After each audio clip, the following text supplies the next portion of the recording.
തിരഞ്ഞെടുപ്പിന് മുമ്പ് തന്നെ എന്ന് വെച്ചാൽ തിരഞ്ഞെടുപ്പ് പ്രഖ്യാപിക്കുന്നതിന് മുമ്പ് തന്നെ കേരളത്തിൽ കോൺഗ്രസ് ആരംഭിച്ച ഒരു പ്രചാരണമുണ്ടായിരുന്നു. BJPയും CPMൽ തമ്മിൽ ഡീലാണ് എന്നും BJPയെ വിജയിപ്പിക്കാൻ CPM പണിയെടുക്കുന്നു എന്നും മുണ്ടുടുത്ത മോദിയാണ് കേരളം ഭരിക്കുന്നത് എന്നും SIR നടപ്പാക്കിയത് BJPയുടെ അജണ്ട അത് നടപ്പാക്കുകയാണ് പിണറായി വിജയൻ ചെയ്യുന്നത് എന്നും ഈ പ്രചാരണം ന്യൂനപക്ഷ മേഖലകളിൽ ഇത് വലിയ തോതിൽ പ്രചരിപ്പിക്കാൻ കോൺഗ്രസിന് കഴിഞ്ഞു, മുസ്ലിം ലീഗിന് കഴിഞ്ഞു, ജമാഅത്തെ ഇസ്ലാമിക്ക് കഴിഞ്ഞു.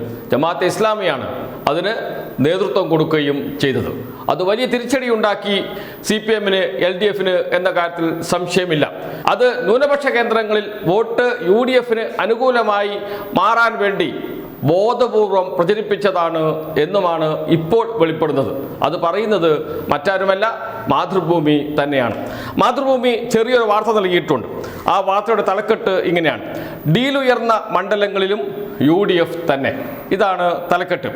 മഞ്ചേശ്വരം, കാസർഗോഡ്, പാലക്കാട്, കോന്നി, റാന്നി എന്നിവയ്ക്കൊപ്പം രമേശ് ചെന്നിത്തല ഏറ്റുമാനൂർ കൂടി ഉൾപ്പെടുത്തിയെങ്കിലും കോന്നി ഒഴികെയുള്ള മണ്ഡലങ്ങളിൽ UDFന് തന്നെയാണ് വിജയം. 3 മണ്ഡലങ്ങളിൽ BJP രണ്ടാമതെത്തി. അതിനുശേഷം പറയുകയാണ്, മുസ്ലിം വോട്ടുകളുടെ ഏകീകരണത്തിനുള്ള വഴികൾ ഒന്നായിരുന്നു ഡീൽ ആരോപണം എന്നാണ് വിലയിരുത്തൽ എന്ന്. 3ാമത്തെ പാരഗ്രാഫിലാണ് പറയുന്നത്. ഡീൽ ആരോപണത്തെ ഏതു വിധേനയും പ്രതിരോധിക്കാനാണ് CPM ശ്രമിച്ചത്. BJP ആകട്ടെ ഈ വിഷയത്തിൽ കോൺഗ്രസിനെ കടന്നാക്രമിച്ചു. എന്നാൽ മുസ്ലിം വോട്ടുകളുടെ ഏകീകരണത്തിനുള്ള വഴികൾ ഒന്നായിരുന്നു ഡീൽ ആരോപണം എന്നാണ് വിലയിരുത്തൽ. ആരാണ് വിലയിരുത്തുന്നത്? മാതൃഭൂമിയാണ് വിലയിരുത്തുന്നത്. നേരത്തെ മാതൃഭൂമി ഇത്തരമൊരു നിരീക്ഷണം നടത്തിയിരുന്നില്ല. ഇപ്പോൾ ഇലക്ഷന് ശേഷം UDF വിജയിച്ചതിന് ശേഷമാണ് അത്തരമൊരു വിലയിരുത്തൽ നടത്തുന്നത് എന്നതാണ് പ്രധാനം.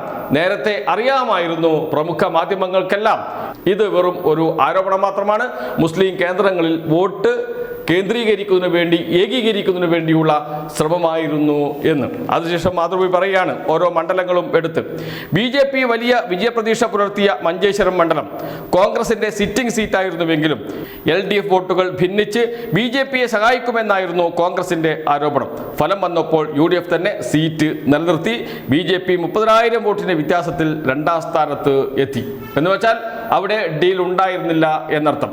ഡീൽ ഉണ്ടായിരുന്നെങ്കിൽ BJP ജയിക്കണമല്ലോ. BJP ജയിച്ചില്ല എന്ന് മാത്രമല്ല, ലീഗിന്റെ വോട്ട് വർദ്ധിക്കുകയും ചെയ്തു. മഞ്ചേശ്വരത്ത് ആരാണ് സ്ഥാനാർത്ഥി? മഞ്ചേശ്വരം മണ്ഡലത്തിൽ മുസ്ലിം ലീഗ് സ്ഥാനാർത്ഥി AKM Ashraf, K Surendran BJP, KR Jayananda CPIM. എങ്ങനെയാണ് മുസ്ലിം വോട്ടുകൾ UDF വോട്ടുകൾ ഭിന്നിപ്പിക്കുക CPM? അവിടെ ഹിന്ദു വോട്ടുകളിലാണ് ഭിന്നിപ്പുണ്ടായത്. മുസ്ലിം വോട്ടുകൾ മുഴുവൻ, ന്യൂനപക്ഷ വോട്ടുകൾ മുഴുവൻ മുസ്ലിം ലീഗ് സ്ഥാനാർത്ഥിക്ക് ലഭിക്കുകയും അവിടെ വൻ വിജയം നേടുകയും ചെയ്തു. അവിടെ തന്നെ പൊളിയുന്നുണ്ട് CPM BJP ഡീൽ എന്ന ആരോപണം. അത് കഴിഞ്ഞ് കാസർഗോഡ്, പാലക്കാട് ശക്തരായ സ്ഥാനാർത്ഥികളെ നിർത്താതെ BJPയെ സഹായിക്കാനുള്ള ശ്രമമാണ് ഇടതുമുന്നണി നടത്തിയതെന്നായിരുന്നു UDF ആരോപണം.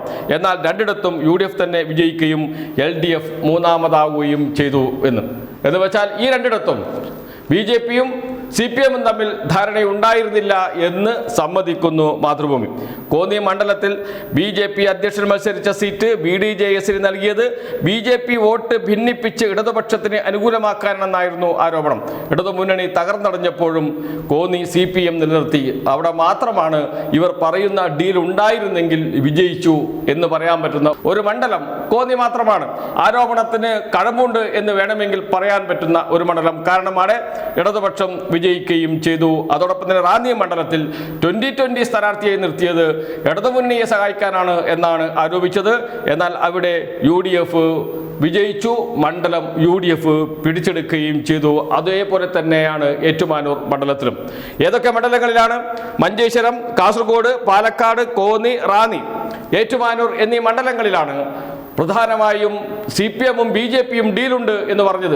ആ ഡീൽ എന്ന് പറഞ്ഞ ആരോപണം കള്ളമായിരുന്നു എന്ന് മാത്രമല്ല, അത് ഒരു ഗൂഢാലോചനയുടെ ഭാഗമായി മുസ്ലിം കേന്ദ്രങ്ങളിൽ, ന്യൂനപക്ഷ കേന്ദ്രങ്ങളിൽ UDFന് അനുകൂലമായി വോട്ട് കേന്ദ്രീകരിപ്പിക്കുന്നതിന് വേണ്ടി നടത്തിയ ബോധപൂർവമായ പ്രചാരണമായിരുന്നു എന്ന് ഇപ്പോൾ പറയുന്നത് മാതൃഭൂമി ദിനപത്രം തന്നെയാണ് എന്ന് ഓർക്കണം.